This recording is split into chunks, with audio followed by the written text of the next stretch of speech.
అదొక thank you. ఈరోజు యాక్చువల్‌గా నేను ఒక బుక్ కనుగొన్నాను. అది చర్చ్ హిస్టరీ సర్వే. ఇందులో ఆహ్, చాలా ఇంపార్టెంట్ అంటే చర్చ్ హిస్టరీకి సంబంధించిన కొన్ని ఇంపార్టెంట్ లెసన్స్ గురించి ఇచ్చారు. ఈ ఇంపార్టెంట్ లెసన్స్ మనం చదువుతూ ఉన్నప్పుడు ఈ లెసన్స్ చరిత్రతో పాటుగా సంఘానికి అవసరం అని అనిపించింది.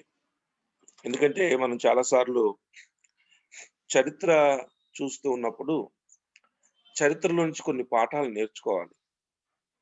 విచారం ఏంటంటే ఒకాయన అంటాడు, "the only thing we learn from history is we learn nothing from history" అంటాడు. "The only thing we learn from history is that we learn nothing from history." చరిత్రను చదువుకుంటూ వెళ్ళిపోయి, లేతే నేర్చుకుంటూ వెళ్ళిపోయి, దాని నుంచి మనమేమి పాఠాలు నేర్చుకోకపోతే, ఆ చరిత్ర ఉపయోగం లేదు. కానీ టైమ్ అండ్ అగైన్ ఈ చరిత్ర ఈ హిస్టరీ ప్రూవ్ చేసింది ఏంటంటే, చరిత్ర నుంచి మనం పాఠాలు నేర్చుకోవట్లేదు అని. ఈ రోజున ఇది ఒక లెసన్స్ అన్నమాట. ఇక్కడ నాకున్న సబ్జెక్ట్ ఎట్లా ఉంటుందంటే ఇది 13 లెసన్స్ ఫ్రమ్ చర్చ్ హిస్టరీ. ఒక మేజర్ లెసన్స్ మనం నేర్చుకోవలసిన కొన్ని పాఠాలు. ఇవి మీకు ఎక్కడైనా అవకాశం ఉంటే you can note them down. ఒక్కొక్క దాన్ని నేను వాస్తవంగా ఇది నేను గ్యాదర్ చేసిన దానికంటే నేను ఒక బుక్‌లో నుంచి నేర్చుకుని, నేను దాన్నే మీకు యాజ్ ఇట్ ఈస్‌గా చదువుతూ ప్రెజెంట్ చేయాలని నేను అనుకుంటున్నాను. ఇది మేము బైబిల్ స్కూల్‌లో ఉపయోగించే ఒక ఆహ్, చ చర్చ్ హిస్టరీ సర్వే సంబంధించిన టెక్స్ట్ బుక్‌లో నుంచి మనకి చర్చ్ హిస్టరీ నేర్పించే కొన్ని లెసన్స్ ఏంటి?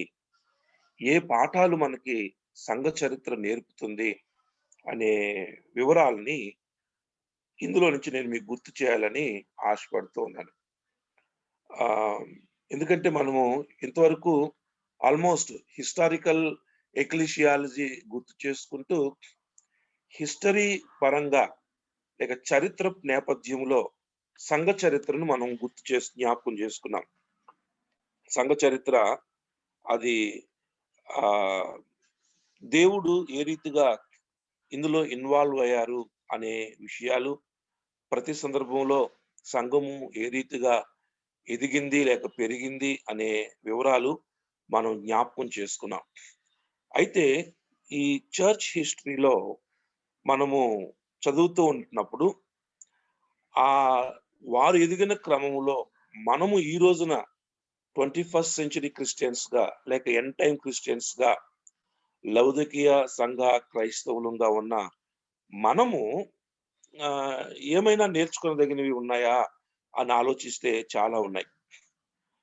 వాస్తవంగా చరిత్ర అంతా కూడా ఒక ఆయన ఈ మాట చెప్తూ ఉంటాడు. "Every history is his story" అంటాడు.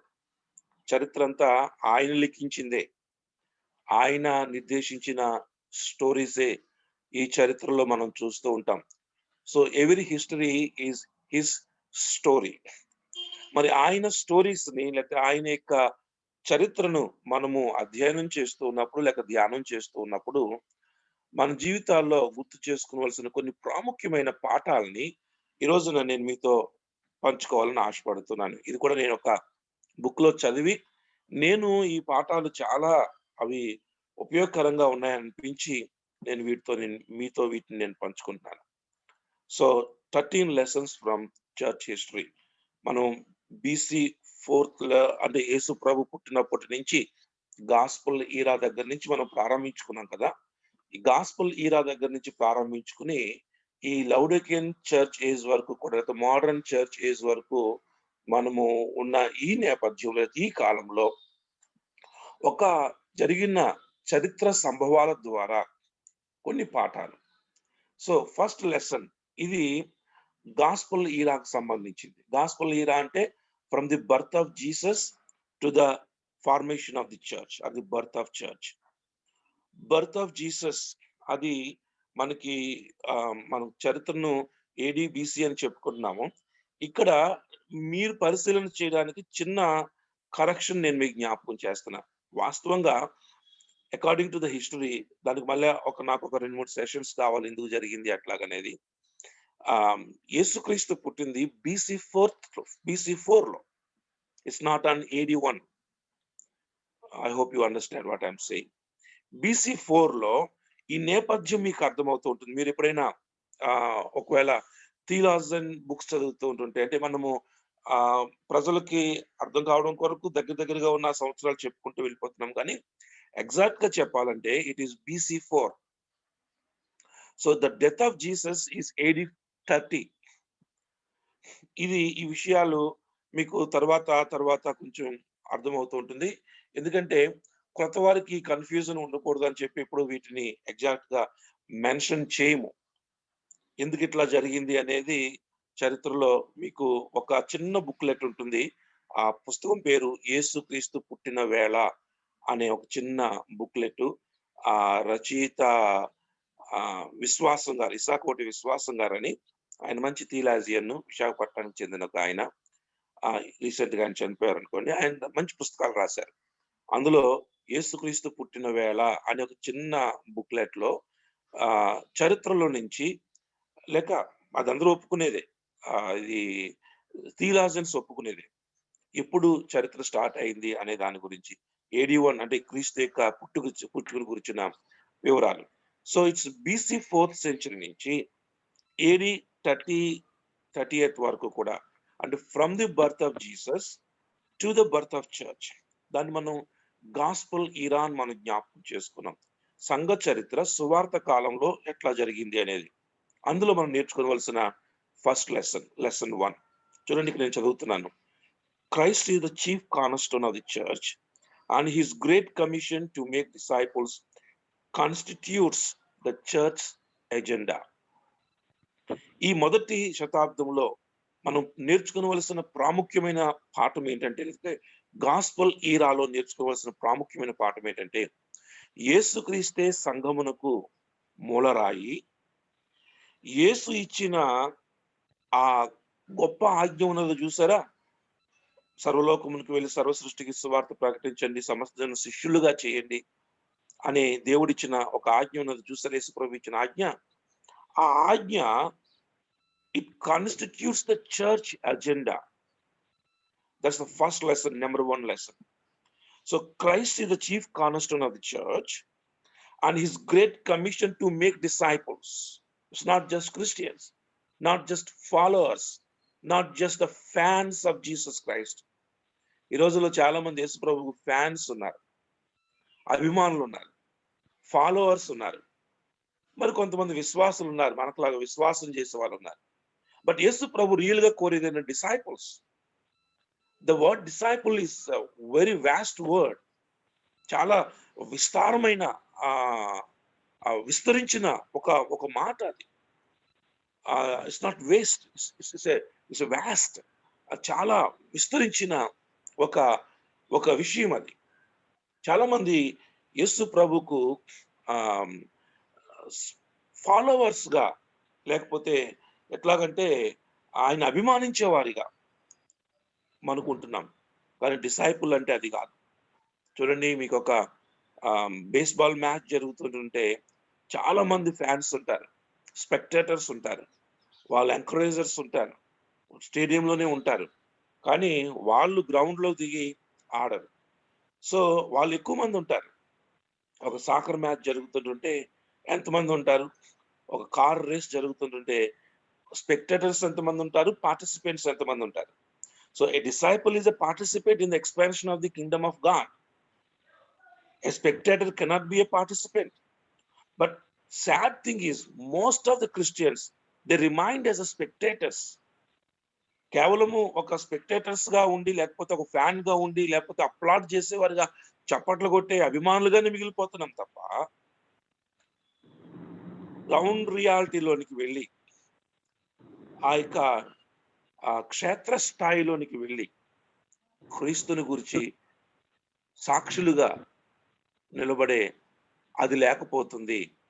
సో ఫస్ట్ సెంచరీ అయితే గాస్పల్ ఈరా మనకు జ్ఞాపకం చేసేది ఏంటంటే, మనం చెప్పుకుంటున్న లేకపోతే మనం పార్ట్ గా ఉన్న ఈ సంఘ వ్యవస్థకు యేసే మూలరాయి. తరువాత మీరు వెళ్ళండి, సమస్త జనులను శిష్యులుగా చేయండి అని యేసు ప్రభు ఇచ్చిన ఆ గొప్ప ఆజ్ఞ, that's the last commandment of Jesus. ఒక ఆయన అంటారు, the last commandment of Jesus is the first concern of the church అంటారు. సంఘం యొక్క మెయిన్ కన్సర్న్, ఫస్ట్ కన్సర్న్ ఏంటంటే the last commandment of Jesus. అది గ్రేట్ కమాండ్మెంట్ అని కూడా పిలువబడింది. ఆజ్ఞ, గొప్ప ఆజ్ఞ. ఏమండి, if we become sinners by breaking a commandment, ఒక చిన్న ఆజ్ఞ మీరితే పాపి అయినప్పుడు గొప్ప ఆజ్ఞ మీరితే గొప్ప పాపి గాడా?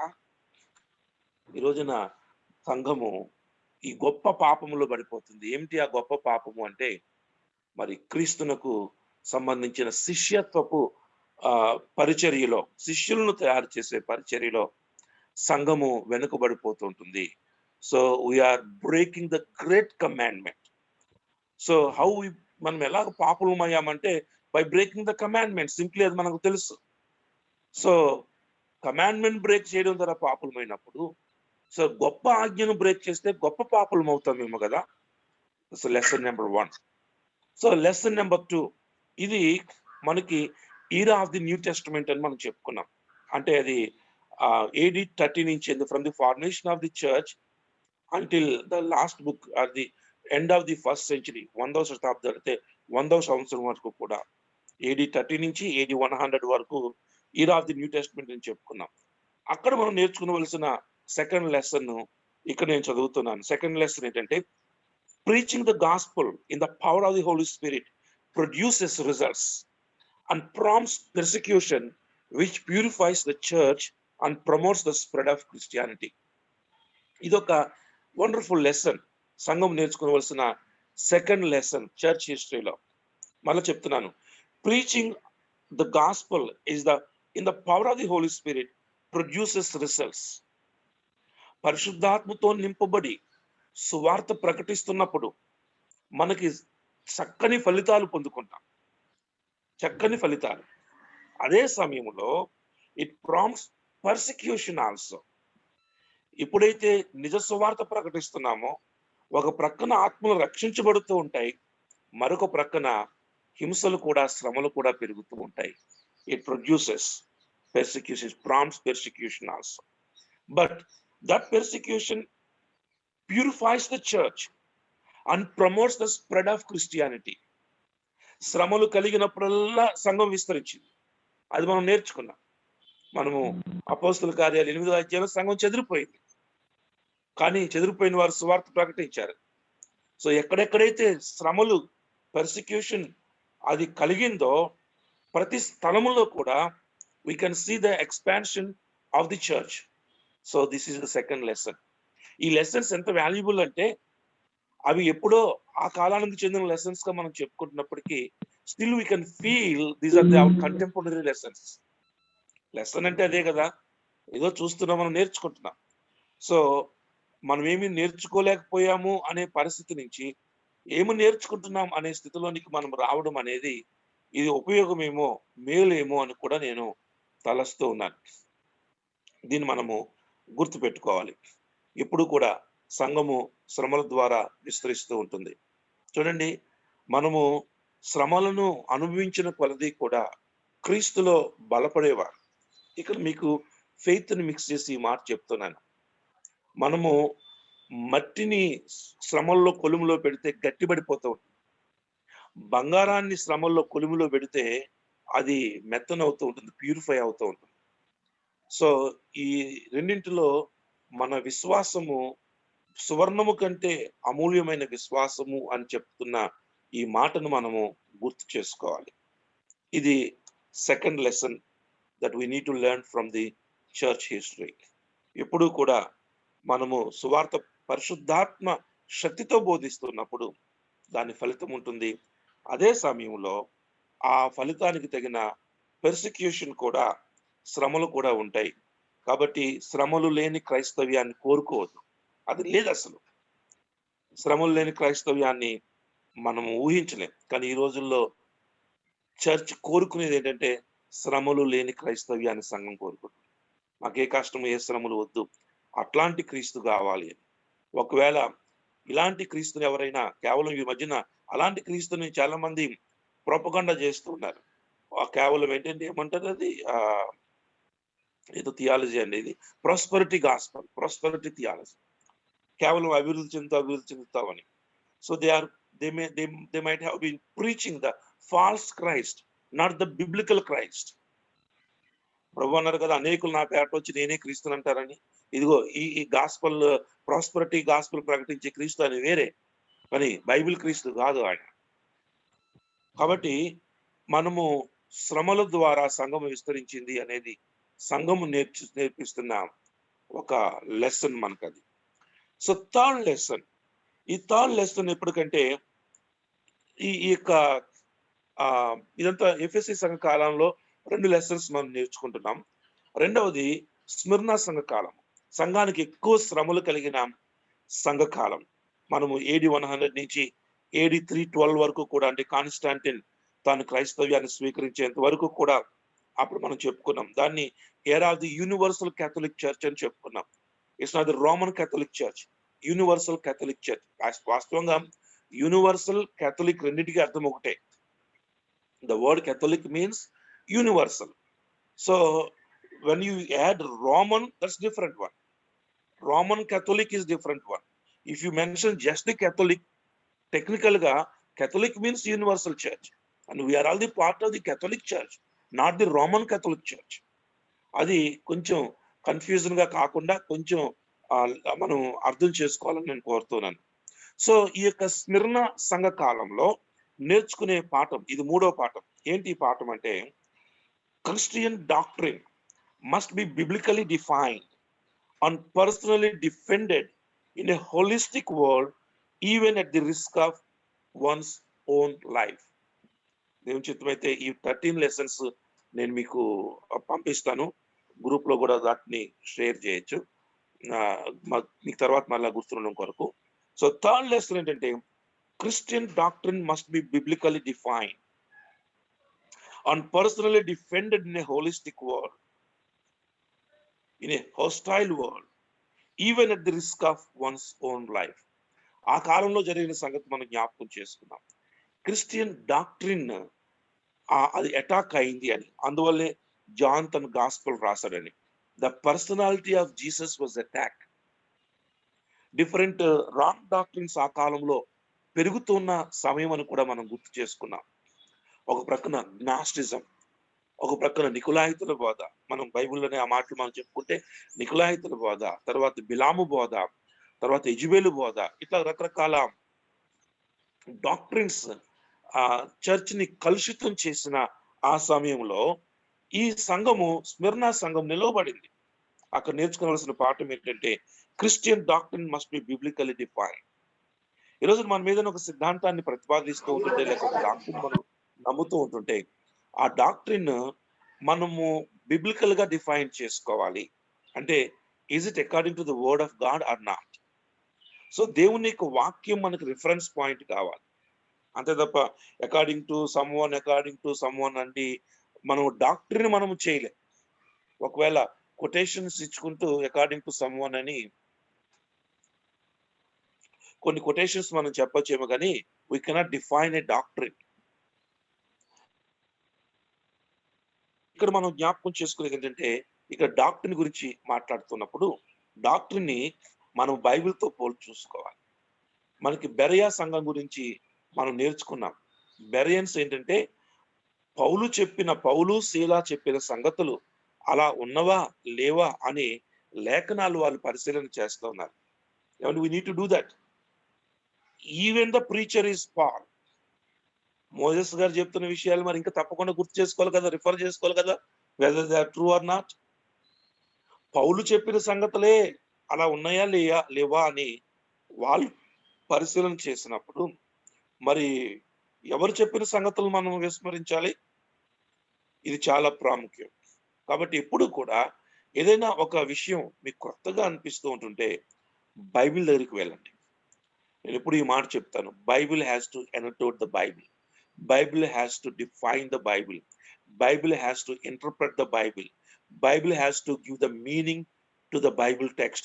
Bible must be the dictionary to the Bible. Bible అర్థం కాకపోతే ఎవరిని అడగాలంటే వాళ్ళని అడగాలి, వీళ్ళని అడగాలి అని కంటే కూడా బైబిల్ని అడగాలి, బైబిల్ దగ్గరికి వెళ్ళాలి. So biblical doctrine, the Christian doctrine must be biblically defined. వేరే వేరే సిద్ధాంతాలతో కాదు, క్రిస్టియన్ డాక్ట్రిన్ బిబ్లికల్ గా డిఫైన్ చేయబడాలా. అదే సమయంలో ఈ పర్సనల్ గా అది డిఫైన్ చేయబడాలా. నిజంగా అది సత్యం అయినప్పుడు దాని కొరకు ప్రాణం పెట్టారు క్రైస్తవం. So even at their own risk, even at the risk of once own life. Polycarp ఆ టైంలో చనిపోయాడని మనం చెప్పుకున్నాం. ఎందుకు క్రీస్తునితో పాటు ఈ యొక్క కైసర్ కూడా నువ్వు మొక్కొచ్చు కదా అంటుంటే, I have been serving this master from 86 years. 86 సంవత్సరాలుగా ఈ నేను సేవిస్తున్నా, క్రీస్తు నేను సేవిస్తున్నా. ఆయన ఎప్పుడు నాకు అన్యాయం చేయలేదు, ఎప్పుడు నాకు తక్కువ చేయలేదు.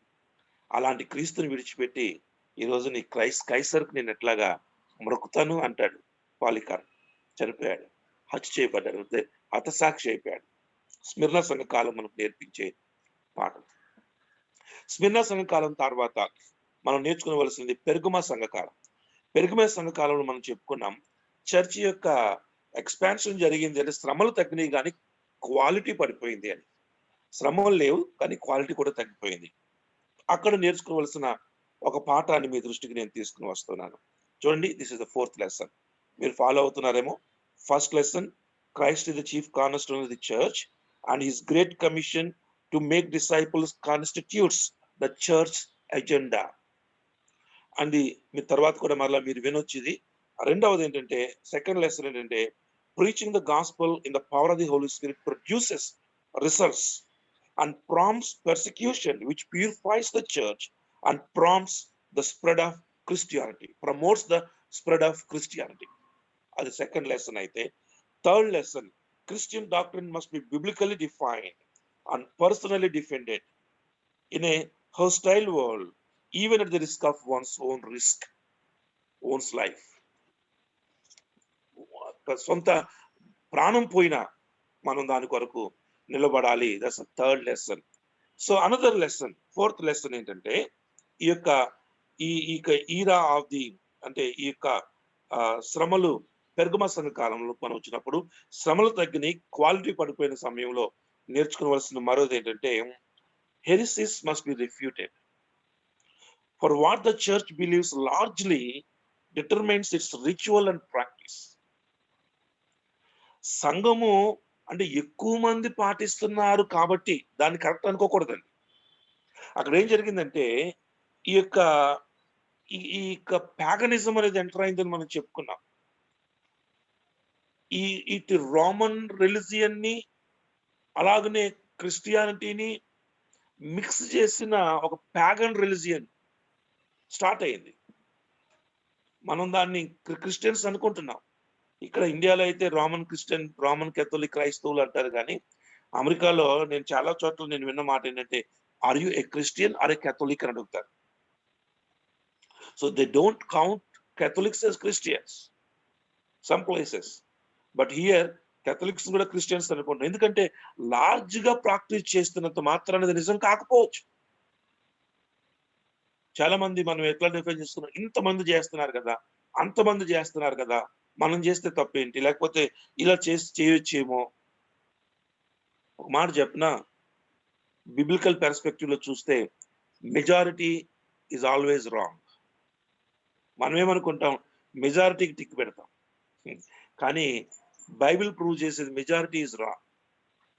సిలువ వేయండి, క్రూసిఫై హిమ్. వారు వేసిన కేకలే గెలిచినాయి. నిజమా? అది కరెక్టేనా? So majority most of the times they are wrong. కాబట్టి మెజారిటీ ప్రాక్టీస్ చేస్తున్నారు కాబట్టి ఒక ప్రాక్టీస్ ని అడాప్ట్ చేసుకోవడము అనేది కాదు. ఈ యొక్క రోమన్ ఎంపైర్ చర్చ్ మనకు నేర్పించింది ఏంటంటే, క్రిస్టియన్ రోమన్ ఎంపైర్ ఒక ప్రకారం చర్చ్ కొంచెం ఇన్ఫ్లుయెన్స్ ఉంది. అదే సమయంలో రోమన్ ఇన్ఫ్లుయెన్స్ కూడా ఉన్న సమయంలో హెరిసిస్ మస్ట్ బి రిఫ్యూటెడ్. ఈ కల్తీ ఏదైనా సంఘంలో ప్రవేశిస్తున్నప్పుడు దాన్ని నిర్బంధంగా తృణీకరించాలి. For what the church believes largely determines its ritual and practice. అది బిబ్లికల్ డాక్ట్రిన్ కాదు, అది రిచువల్ గా ఒక ప్రాక్టీస్ గా మాత్రమే మిగిలిపోతుంది. So this is the fourth lesson. And the fifth lesson, ఐదవ పాఠం, మనం నేర్చుకునే ఐదవ పాఠం. సంఘ చరిత్రను చెప్పుకున్నాం. ఈ ఆధ్యాత్మిక పాఠాలు చాలా ప్రాముఖ్యం. ఈ ఫిఫ్త్ లెసన్ ఎప్పుడు ఏంటంటే, ఇది దాదాపు ఈ మనకి బైబిల్ లాటిన్ భాషలోనికి తర్జుమా చేశారు కదా జెరోమ్ అనే ఆయన, వల్గేట్ అనే అతను 590లో చెప్పుకున్నాం చూసారా. అంటే 590 నుంచి మనము 1517 వరకు కూడా తుయితైరా సంఘ కాలంగా చెప్పుకున్నాం. ఇందులో చాలా లెసన్స్ నేర్చుకోవాలి, ఎందుకంటే ఇది almost it went for 1000 years. That's the longest church period అని మనం చెప్పుకున్నాం.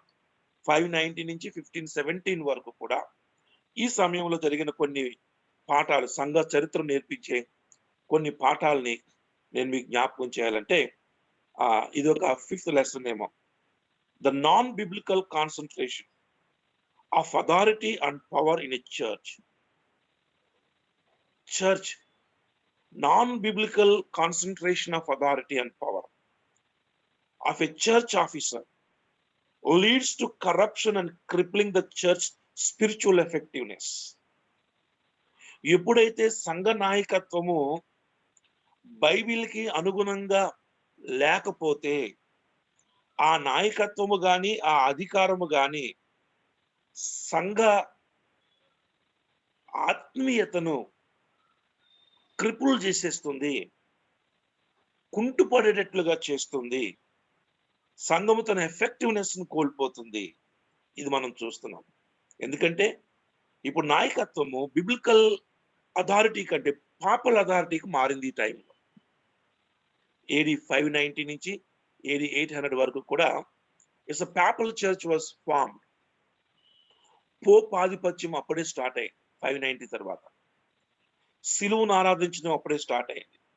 సెయింట్హుడ్, ఎవరైతే మరణించారో ఆ మరణించిన వారిని సెయింట్స్ గా ప్రకటించడం అప్పుడే ప్రారంభమైంది. గ్రూపిజం అప్పుడే స్టార్ట్ అయింది. ఇది ఎప్పుడైతే మనం చూస్తూ ఉంటున్నామో ఈ చర్చ్ యొక్క ఎఫెక్టివ్నెస్ తగ్గిపోవడాన్ని మనం చూస్తాం. చర్చ్ యొక్క స్పిరిచువల్ ఎఫెక్టివ్నెస్ పడిపోయింది. So the non biblical concentration of authority and power in a church officer leads to corruption and crippling of the church and its spiritual effectiveness. కుంటుపడిపోయింది సంఘం. అది విస్తరించింది అనిపించింది కానీ ఆధ్యాత్మికంగా తన యొక్క ఎఫెక్టివ్నెస్ సంఘం కోల్పోతుంది, తన ఎసెన్స్ కోల్పోతుంది. ప్రభు అన్నారు కదా ఒక మాట, ఉప్పు నిస్సారమైతే దేని వల్ల సారమవుతుంది. సో ఉప్పును దేనికన్నా సారం కలుగు చేయడానికి ఉప్పును వాడతారు. అసలు ఆ ఉప్పే నిస్సారం అయిపోతే that's what happened. So this is the fifth lesson that we have to learn from the church history. Non biblical concentration of authority and power in a church officer. ఈ రోజున ఒకవేళ మన లీడింగ్ కానీ లేకపోతే మన యొక్క అథారిటీ కానీ non biblical concentration of authority అవుతుందా, లేకపోతే బిబ్లికల్ అథారిటీ అయినా? If it is a biblical authority, we must obey to it. If it is non-biblical practice of authority and it cripples the church and its effectiveness. ఇంకొక lesson, sixth lesson, ఆరవ పాఠాన్ని, సంఘ చరిత్ర నుంచి మనం నేర్చుకోవలసిన ఆరవ పాఠాన్ని నేను మీకు జ్ఞాపకం చేస్తాను. I hope that you are taking down a notes, running notes తీసుకోండి. తర్వాత మీరు ఎప్పుడైనా ఈ లెసన్ మీరు వింటూ ఉన్నప్పుడు then you can write down these lessons. ఇవి మనం ఒకవేళ కమాండ్మెంట్స్ లేక చర్చ్ హిస్టరీ స్టూడెంట్ అయితే మన ఎదురుగా ఈ లెసన్స్ ఎప్పుడు మనం పెట్టుకోవాలి. Otherwise the only thing that we have learn from the history, that is we learn nothing from the history అనే కామెంట్ కి మనం సరిపోయిన వాళ్ళం అవుతాం. అలా కాకుండా ఉండాలి అంటే let us learn something from the history. So the sixth lesson, ఇక్కడ ఏం జరిగిందంటే అప్పుడు హోలీ రోమన్ ఎంపైర్, ఆ హోలీ రోమన్ ఎంపైర్ లో అది ఇంచుమించు AD 800 నుంచి AD 1054 వరకు ఈ ఎక్కువ కాలం యూరోప్ లో దేశాలే క్రైస్తవ్యాన్ని స్వీకరించారు. అదొక మంచి తరుణమే, సంఘకాలంలో మంచిగానే జరిగింది.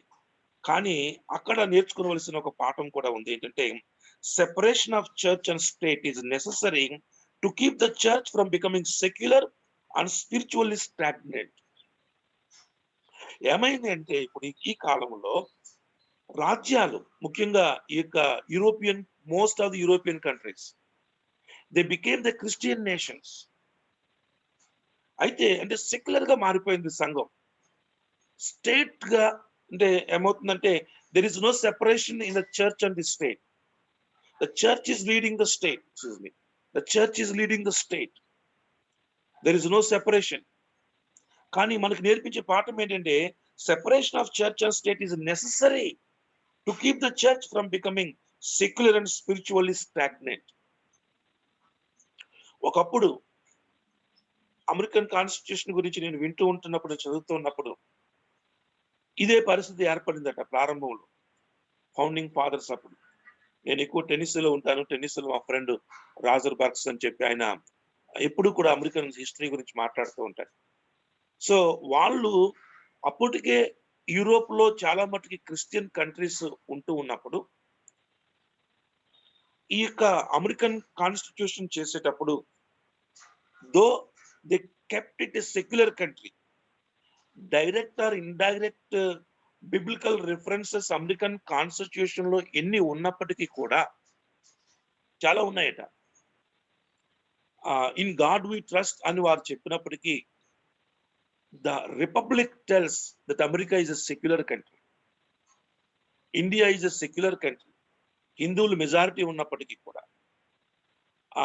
అమెరికాలో అప్పట్లో క్రిస్టియన్స్ మెజారిటీ ఉన్నప్పటికీ కూడా it was a secular country. ఏమవుతుందంటే ఈ state and the church separate గా ఉండడం మంచిది, లేకపోతే సెక్యులరిజం పేరుతో స్పిరిచువల్ గా స్టాగ్నెంట్ అయిపోతుంది చర్చ్. ఆ కాలంలో స్టేట్ రిలీజియన్ గా క్రిస్టియానిటీ చలామణి అయినా చర్చ్ గ్రోత్ స్టాగ్నెంట్ అయిపోయింది, చర్చ్ యొక్క స్పిరిచువాలిటీ స్టాగ్నెంట్ అయిపోయింది.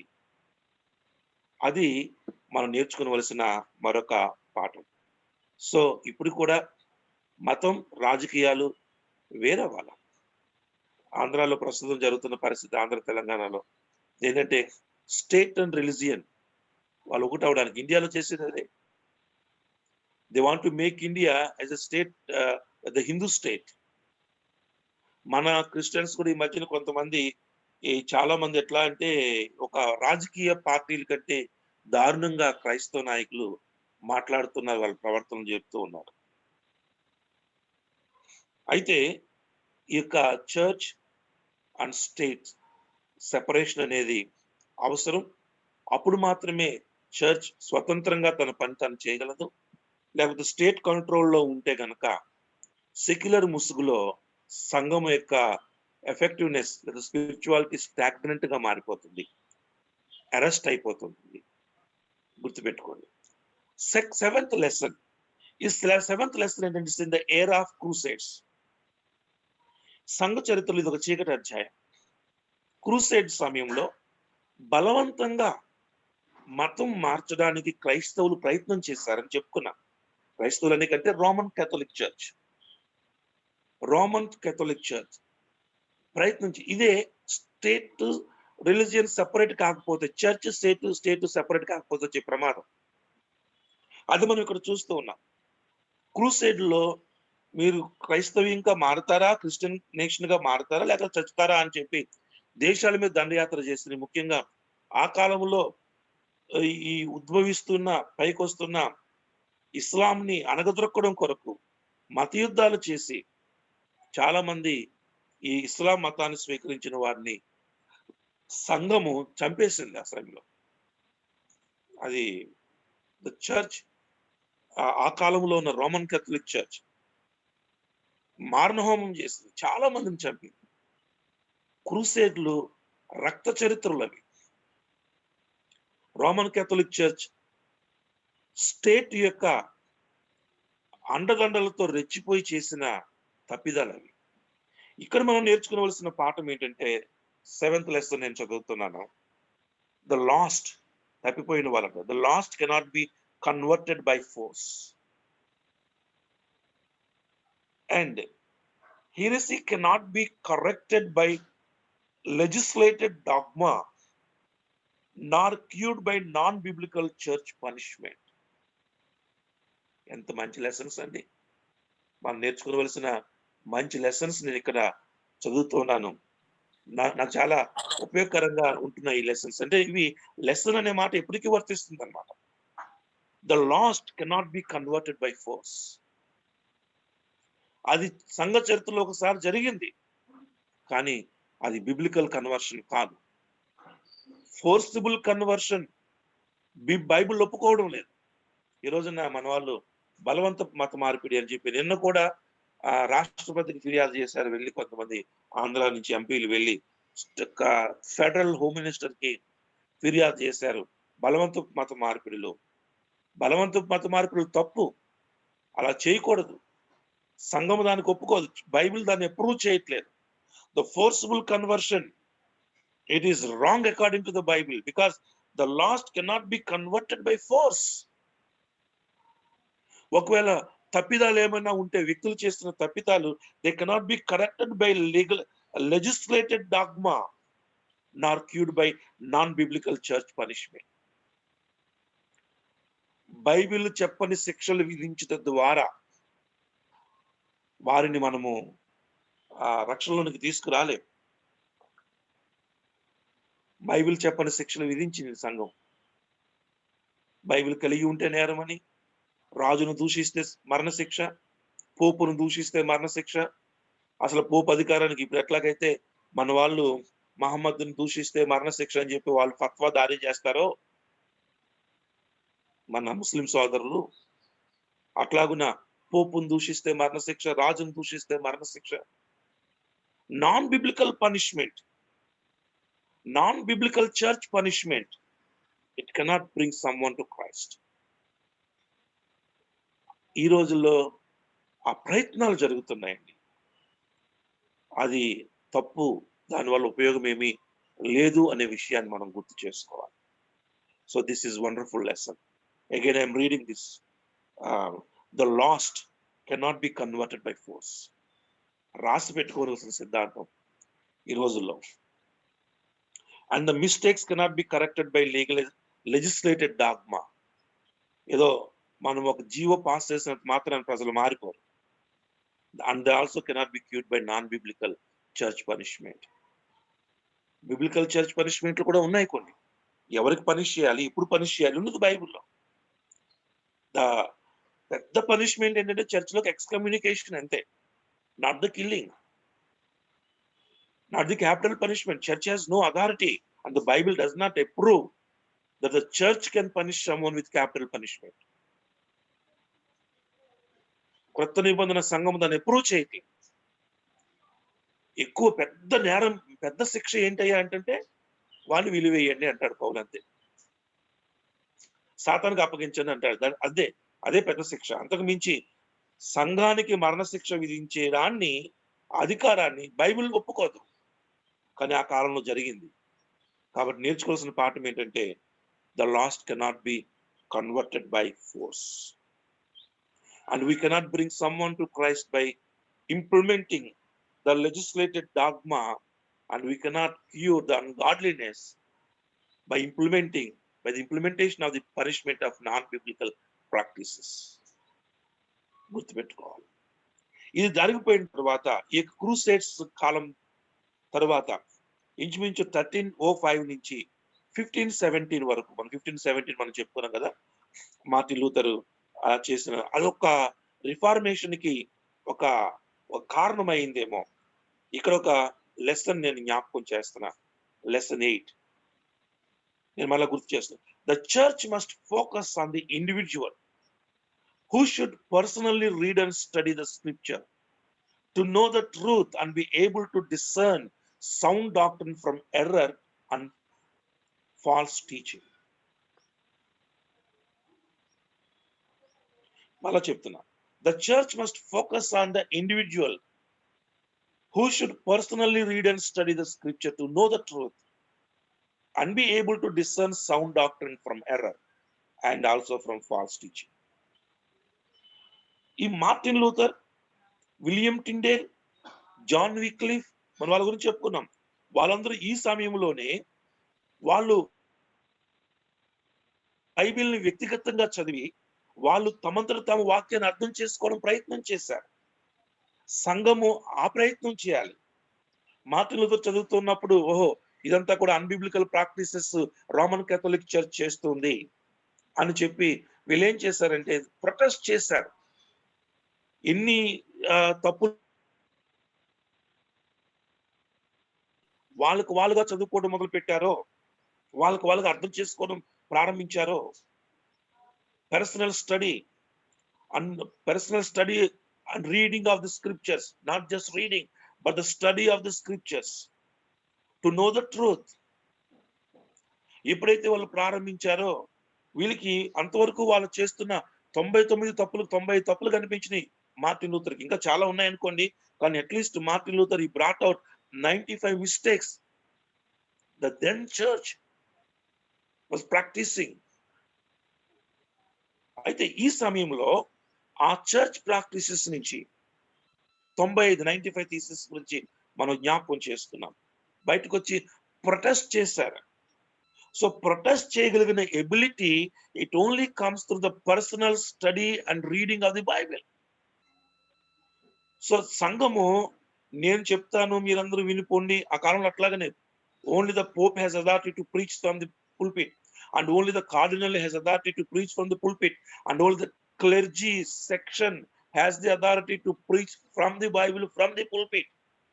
And if someone began to teach the Bible not from the pulpit or at any place, and it's a punishable offense.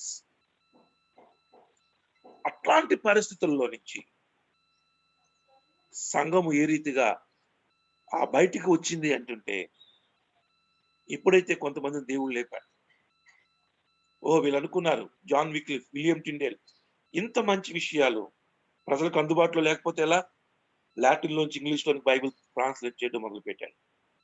ఇంత విశ్వాసముల గురించి ప్రజలకు తెలియకపోతే ఎలా అని చెప్పి మార్టిన్ లూథర్ తాను లాటిన్ నుంచి జర్మన్ లోనికి తర్జుమా చేయడం ప్రారంభించాడు. సో రిఫార్మేషన్ స్టార్ట్ అవడానికి వాళ్ళు కారకులయ్యారు. ప్రొటెస్టెంట్ ఉద్యమం స్టార్ట్ అవడానికి కారకులయ్యారు. ప్రొటెస్టెంట్ చర్చ్ యొక్క బర్త్ అక్కడ స్టార్ట్ అయింది 1517లో. ఇప్పటికీ కూడా మనము రిఫార్మేషన్ డేగా పాటిస్తాం. అక్టోబర్ లాస్ట్ సండే మనం రిఫార్మేషన్ సండేగా పాటిస్తాం. రిఫార్మేషన్ హిస్టరీ ఎంతమందికి తెలుసు? మనం ఎలా స్టార్ట్ అయింది రిఫార్మేషన్, ఎప్పుడు స్టార్ట్ అయిందంటే the church must focus on the individual who should personally read and study the scriptures to know the truth and be able to discern sound doctrine error from the false teachings. Sound doctrine enti, error enti, error are the false teachings enti, and what is the biblical doctrine and what is the error in the false doctrines. ఆ discernment సంఘానికి ఉండాలి. ఇది ఒక lesson. ఇది ఈ రోజు కూడా ఉపయోగపడే లెసనే కదా. ఆదివారం వచ్చి అక్కడ రాసిన పాఠాలు మనం చదువుకుని వెళ్ళిపోవడం కాదు. Church means you and I am the church, you are the church, we are the church, not the building. And as the church we must focus on individual who should personally read and study the scriptures. Why should we know? Why should we read and study the scriptures? To know the truth. And if we know the truth will give courage. And then we can be able to discern the sound doctrine from the false doctrines. ఈ discernment లేకపోతే నాకు సంతోషం, మీలో కొంతమంది discernment ఉండదు కాబట్టి constant గా అడుగుతున్నారు, ఇలా చేయొచ్చా, ఇదిలాగనా. సో బిబ్లికల్ డిసర్న్మెంట్ కొరకు వ్యక్తిగతంగా బైబిల్ చదవడం మనం సంఘ చరిత్రలోంచి నేర్చుకోవలసిన 8th lesson. Now I'm coming to the 9th lesson.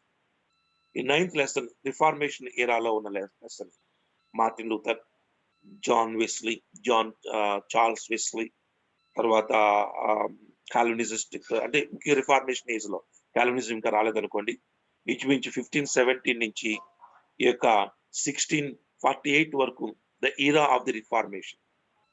ఇక్కడ నేర్చుకునవలసిన lesson 9. When the theology and practice of the organized church does not conform to scriptures and it refuses to reform, Christians within the church may have to leave in order to return to the teachings of the Bible. ఇది జరిగింది ఆ సమయంలో. మళ్ళీ వినండి lesson. When the theology and practice of the organized church does not conform the scripture and it refuses to reform,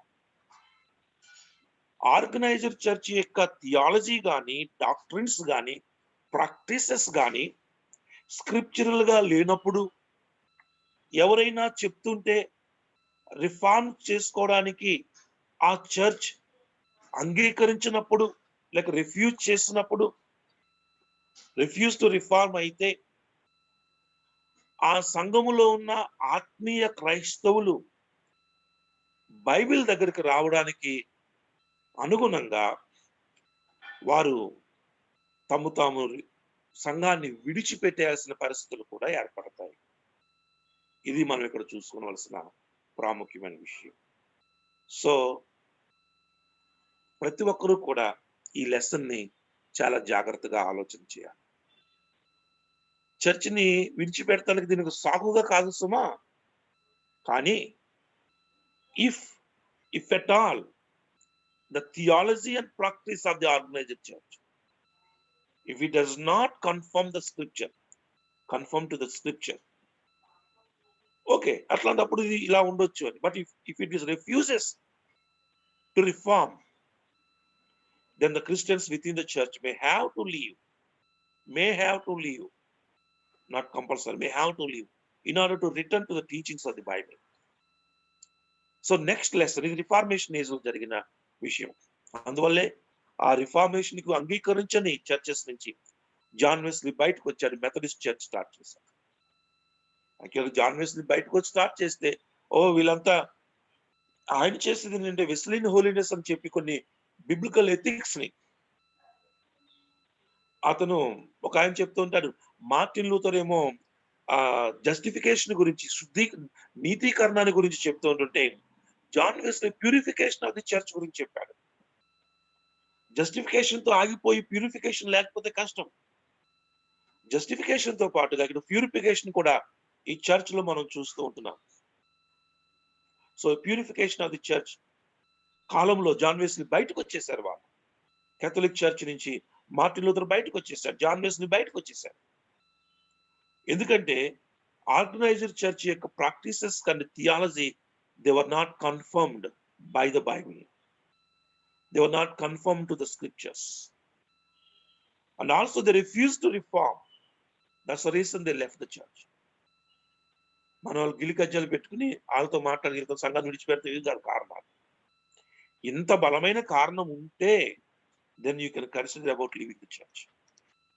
Otherwise ఏవో కారణాలు, personal grudges తో చర్చిని విడిచిపెడటానికి అది సరైన లెసన్ కాదు. So next lesson, this the era of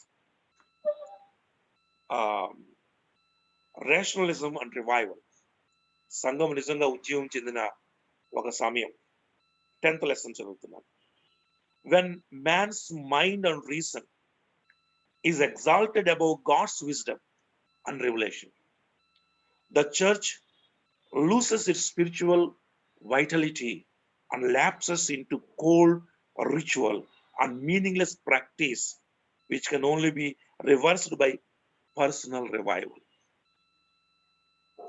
ఇక్కడ when man's mind and reason is exalted above God's wisdom and revelation, ఆ కాలంలో ఎన్ని విభిన్నమైన బోధలు, ఇప్పుడు మనం చెప్పుకుంటున్న మేజర్ డాక్ట్రిన్స్ అన్ని కూడా, కాల్వినిజం అంటారా, లేకపోతే ఈ యొక్క ప్రెస్బిటేరియనిజం అంటారా, లేక ఈ యొక్క మెథడిస్ట్ అంటారా, హోలీనెస్ అంటారా, ఇవన్నీ కూడా ఆ కాలంలో పుట్టుకొచ్చిన పర్సనల్ ఐడియాస్ ఒక రకంగా చెప్పాలి. ఏమైందంటే మనిషి యొక్క, చూడండి, when man's mind and reason is exalted above God's wisdom and revelation, దేవుని జ్ఞానం కంటే వీళ్ళే ఎక్కువగా ఆలోచించేయడం ఈ రోజుల్లో కూడా జరుగుతూ ఉంటారు. దేవుని కంటే ఎక్కువగా ఆలోచించేస్తూ ఉంటారు. బైబిల్ లేనిది కూడా వీళ్ళు ఆలోచించి చెప్తూ ఉంటారు. ఇది ఇలాగే జరిగి ఉండొచ్చు అంటూ ఉంటారు. ఆది కాండం కంటే ముందు అనాది కాండం ఉందంటారు. ప్రకటన గ్రంథం తర్వాత ఇలా రాసినవి ఉన్నాయంటారు. ఆ కాలంలో జరిగిన కొన్ని ప్రాక్టీసెస్ చూడండి. ఎప్పుడు కూడా మన జ్ఞానం పెంచుకోవడం మంచిదే.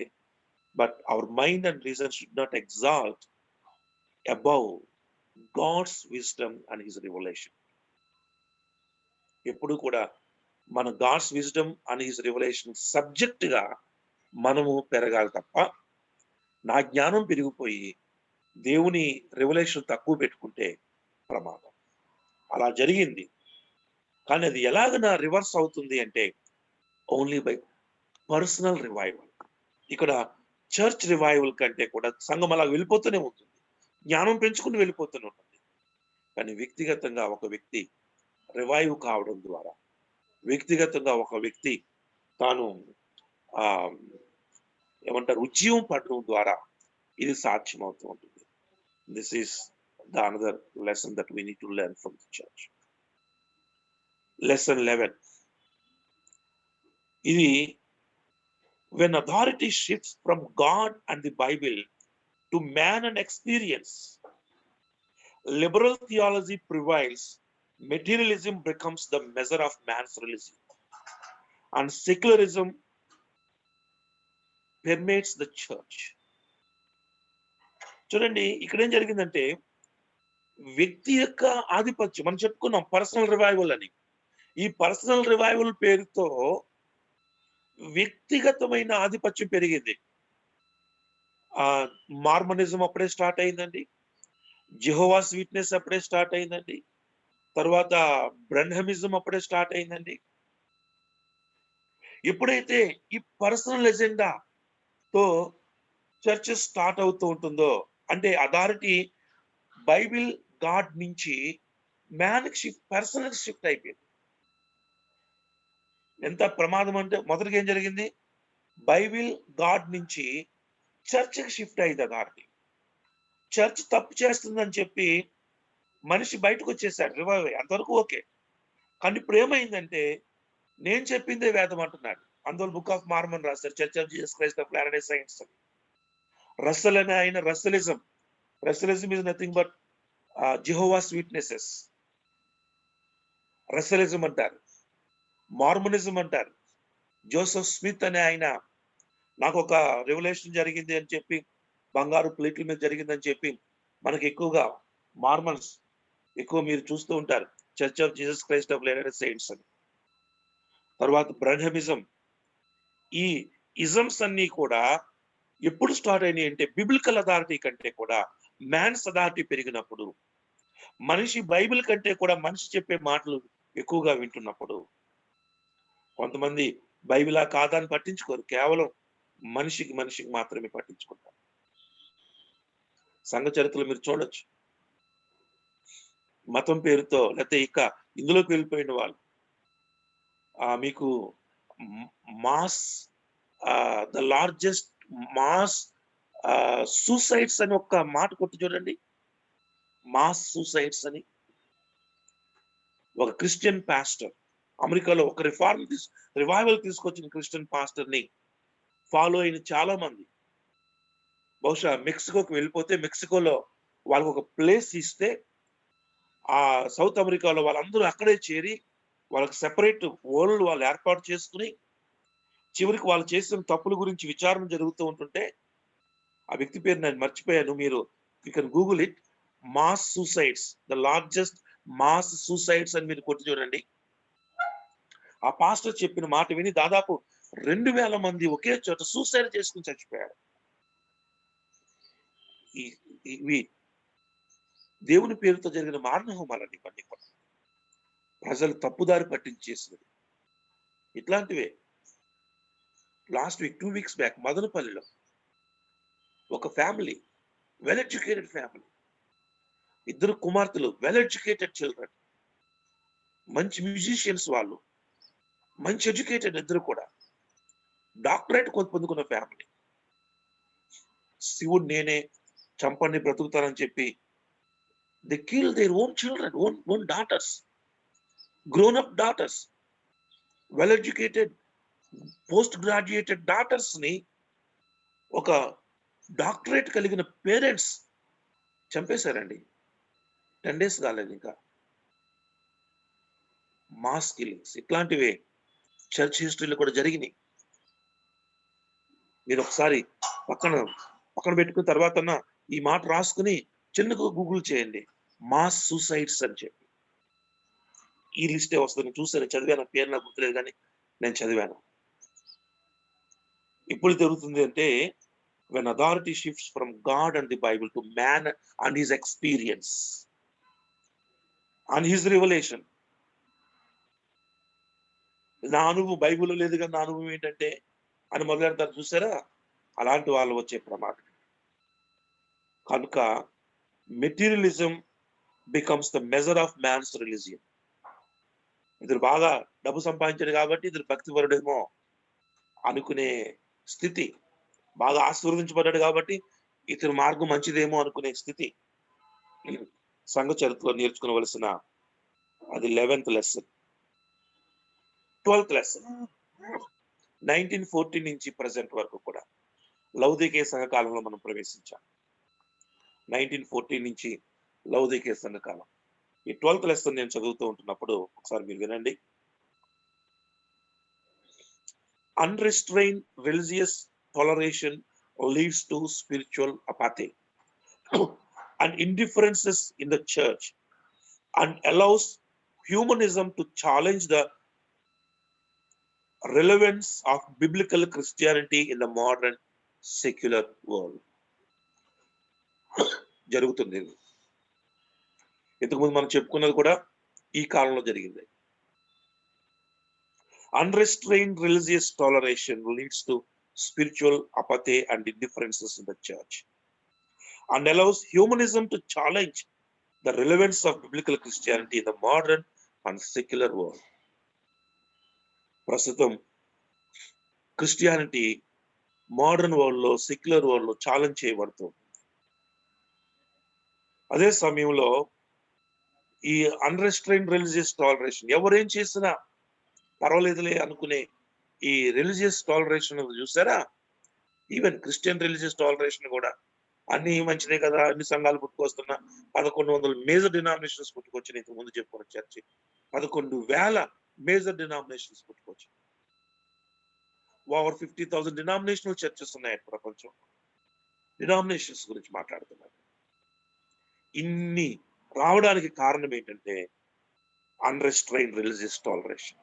It led to spiritual apathy and indifferences in the church and allows humanism to challenge the relevance of biblical Christianity in the modern and secular world.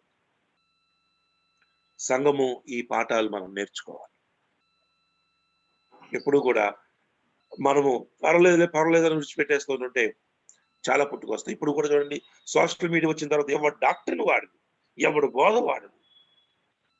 Bible కాదనేది కాదు, కానీ బైబిల్ వాళ్ళకి అర్థమైనట్టుగా మనకి ఇలాగ అర్థమైందని చెప్పేస్తారండి. చాలా చిన్న చిన్న విషయాల్లో మైనర్ ఇష్యూస్ ని కూడా వాళ్ళు మేజర్ గా తీసుకున్నారు. మేజర్ ఇష్యూస్ ని మైన్యూట్ గా చూపిస్తారు. వాళ్ళకి ఇష్టం వచ్చినట్టుగా చెప్తుండా పరిస్థితులు జరుగుతూ ఉన్నాయి. అది ఇప్పుడు కూడా జరుగుతుంది. So this is the present lesson that we need to learn. And final lesson, lesson 13, from every era of the church history. When missions ceases to be the focus of the church, then the church fails in its God's given mission. Malla, when missions ceases to be the focus of the church, then the church fails in its God's given missions. దేవుడు ఇచ్చిన పనిని మీద సంఘము focus చేయకపోతే, machines దేవుడిచ్చిన పనిని దాని మీద ఫోకస్ చేయకపోతే దేవుని మీద ఫోకస్ పోగొట్టుకుంటున్నాయి. That's what happening now. So this is the lesson from every era of the church. So ఈ బిబ్లికల్ లెసన్స్ మరొకసారి మీరు వినండి, మీరు రాసుకోండి, లేకపోతే ఈ లెసన్స్ అన్ని నేనన్నా టైప్ చేసి నేను మీకు పంపిస్తాను. ప్రతి ఈరాలో కూడా సంఘ చరిత్రలో నుంచి మనం నేర్చుకోవలసిన lessons. Lesson 1, Christ is the chief cornerstone of the church, and his great commission to make disciples constitutes the church agenda. Lesson 2. Preaching the gospel in the power of the Holy Spirit produces results and prompts persecution, which purifies the church and promotes the spread of Christianity. Lesson 3. Christian doctrine must be biblically defined and personally defended in a hostile world, even at the risk of one's own life. Lesson 4. Heresies must be refuted, for what the church believes largely determines its ritual and practice. Lesson 5. The non-biblical concentration of authority and power in a church officer leads to corruption and crippling the church's spiritual effectiveness. Lesson 6. Separation of church and state is necessary to keep the church from becoming secular and spiritually stagnant. Lesson 7. The lost cannot be converted by force, and heresy cannot be corrected by legalistic dogma, not cured by non-biblical church punishment. Lesson 8. The church must focus on the individual who should personally read and study the scripture to know the truth and be able to discern sound doctrine from error and false teachings. Lesson 9. When the theology and practice of the organized church does not conform to scripture and it refuses to reform, Christians within the church may have to leave in order to return to the teachings of the Bible. Lesson 10. When man's mind and reason is exalted above God's wisdom and revelation, the church loses its spiritual vitality and lapses into cold ritual and meaningless practice, which can only be reversed by personal revival. Lesson 11. When authority shifts from God and the Bible to man and experience, liberal theology prevails. Materialism becomes the measure of man's religion, and secularism permeates the church. Lesson 12. Unrestrained religious toleration leads to spiritual apathy and indifferences in the church and allows humanism to challenge relevance of biblical revelations, challenge the relevance of biblical Christianity in the modern and secular world. Lesson 13, and this is the important lesson which we can learn from each era of the church history, is when missions ceases to be the focus of the church, then the church fails in its God's given mission. So ఈ పాఠాలు మనకు ఉపయోగకరంగా ఉండాలని నేను కోరుతున్నాను. దేవుడు ఆ రీతిగా మనం నడిపించాలి. మీరు మరలా వినండి, రాసుకోండి. ఈ చర్చ్ హిస్టరీకి సంబంధించి వెరీ ఇంపార్టెంట్ లెసన్స్ ఇవి. ప్రతి సంఘంలో చరిత్ర నేర్చుకున్నాం, చరిత్ర నేర్పే పాఠాలు కూడా నేర్చుకోవాలి. ప్రభు మనకి ఆ విషయాల్లో ఇంకనూ మెరుగైన సహాయం దయచేయను గాక. ఆమేన్. Thank you. Over to TCC అన్వై. రికార్డింగ్ బంద్ చేయొచ్చండి. పాస్టర్ గారు, ప్రైజ్